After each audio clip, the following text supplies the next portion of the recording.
Hi there, this is Jeanette, and welcome to my Halloween series for 2016.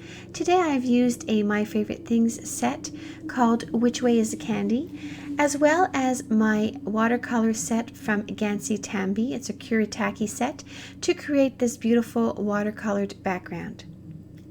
So here's the set. I'm going to remove the stamps that I want to stamp, and I'm going to be using my Misty tool. I have a piece of Nina cardstock cut to size to fit my Misty, and I'm just going to place all my stamps onto the paper, and I'll be inking them up using a new ink. I'm using the Simon Says Stamp Intense Black ink. So I've been told this works great for Copic markers. So I'll be trying this out for the first time. My paper moved a little bit, so I decided to remove all those extra papers so that the magnets had a better chance of sticking, and that seemed to work a lot better. So a little tip for you. So I stamped it once, and I decided to get a really dark, clean impression. I would stamp it again, and that's the reason I used the Misty in the first place. So I'm going to take you through a little bit of the coloration. This set is unfortunately discontinued from My Favorite Things, so it's going to be probably a little bit harder for you to get your hands on it, but I'm pretty sure a lot of the online companies probably still have it in stock. So I'm just starting with some basic skin coloring. I listed the numbers of my markers at the top of the screen there, and I just work from light to dark and blend out a little bit. There's not a whole lot of skin here on this witch. So then I'll move on to the hat, and I am using some gray markers. I'm using the neutral grays, which I don't always use. I tend to use the cool grays a little bit more, but I thought for this I wanted sort of a neutral gray, meaning it's not cool or it's not warm. It's like right dead in the center, neutral. So you can see how I'm using the markers going from light to dark and blending. I'm working in just small areas at a time. I find that creates the nicest blend. It's easy to blend. You don't get any harsh lines. So I always tend to work in little areas. I have my light source sort of beaming onto her from the left side, so the right side has more of the shadows. So you can see that's where I'm placing all my darkness. It's on that right side. And then I just sort of blend it all out. This here is my darkest color. It's actually the black color. And now I'm going to start working in reverse and blending everything out. And you can see by working in a small area, the paper stays saturated and wet with the ink, and it just blends so much easier. So when I was coloring this, I had intended to show you or share with you all the coloration, and it got late. Often when I'm filming, I sort of film in little fits and bursts. It depends on what's going on with the family. And I didn't get back to this. I stopped it when the kids came home from school, and I didn't get back to it till later at night, and the quality of the video wasn't that great. My camera had trouble focusing on the images, so I ended up sort of deleting that out of the video. So my apologies for that you only have me coloring the witch in this video. But I will list all the colors I used for the pumpkins and the cat, and well, the cat and the bat are the same set of grays and blacks. So I will list all those numbers below this video on YouTube, or you can swing by my blog. I'll write down the date that this will be posted, and you'll have a full list of all the colors that I used. So I'm coloring her cape in the same way, paying attention to where I think there would be more shadows. So that would be sort of inner part of the cape would have more shadows because the light is really not hitting it. And then the places where the light is hitting it, I will leave a little bit lighter. I won't put so much intense black on those areas. So I'm just moving to the hair a little bit. I decided to just sort of put a base of E50 on it, just a nice light color. And I'm going to let that dry a little bit. I'll work on the dress. I wanted to do a really nice sort of purpley color. This sort of combination is sort of my go-to whenever I have to color for Halloween. I just really love how it looks.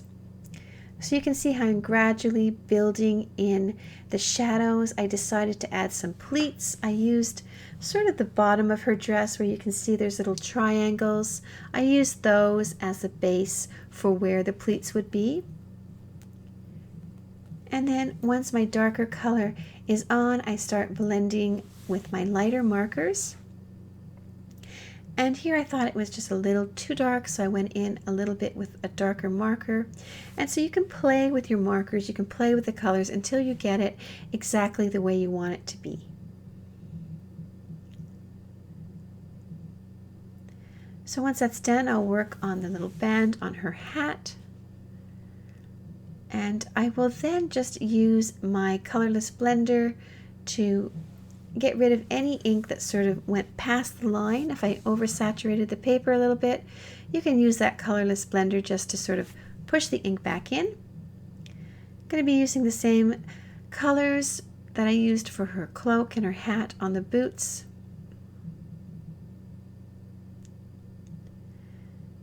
Get all my shadows done there.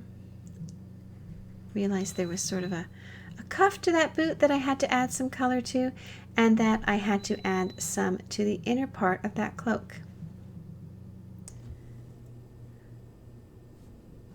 I'm going to add a little bit of yellow there to the buckle on her hat. Just fix up the purple in that area. I'm adding a little bit more depth to her hair using this E42. Just coloring in some of the strands and trying to make a little bit of contrast, and then I'll just go over it with my YR31. I'm going to use that same one for the broom. Just using a bunch of yellows there.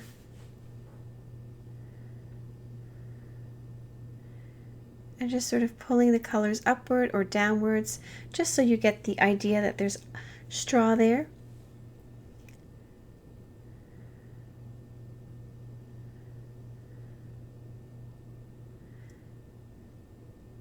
I'm going to take my colorless blender and make sure there's no color there on the sleeves, and then I decided to add some orange for those stripes, and then I just took that C3 marker and added a little bit of shadow on either side.